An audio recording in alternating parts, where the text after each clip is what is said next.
fellow fabric fanatics. Let's talk about a not-so-little issue we all face, procrastination, especially when it comes to quilting.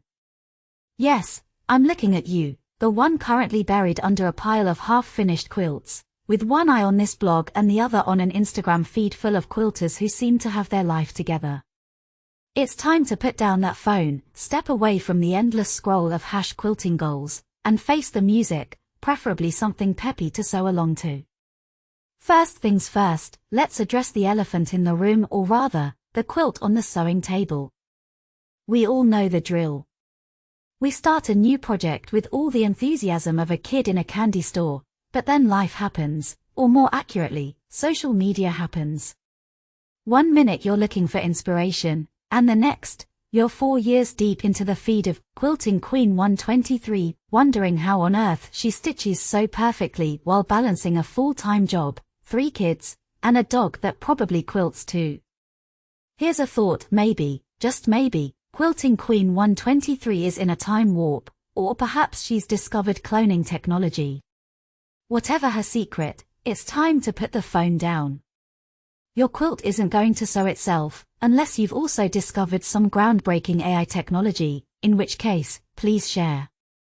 Remember, every stitch you don't sew is a missed opportunity for a cozy blanket, a heartfelt gift, or at the very least, a good old-fashioned quilt fort.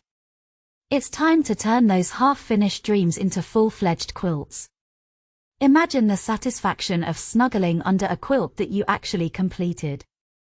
That's right, the full thing, not just a beautifully color-coordinated corner that looks good in a photo.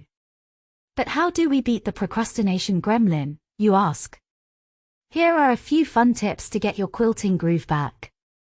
Set realistic goals, aim to sew 1 block a day or a week, depending on your schedule.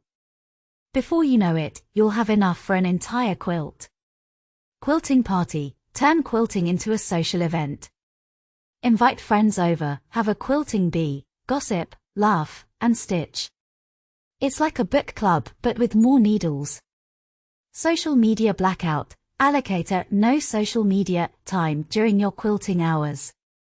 Your future self will thank you, and so will your quilt. Reward system, finish 2 blocks.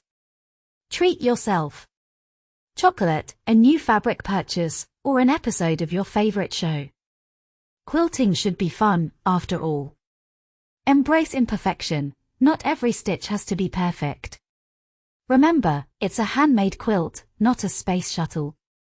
Imperfections add character. So, my fellow procrastinating quilters, it's time to rise up against the tyranny of social media perfection. Grab your rotary cutters, dust off that sewing machine, and let's get back to what we do best, creating beautiful, cozy, one-of-a-kind quilts. Who knows, maybe one day we'll be the ones making others envious with our stunning creations. Just kidding, but not really. Happy stitching! Thank you so much for watching. I can also be found on Instagram as Busy Debbie. If you haven't already, please subscribe and like. Thanks again.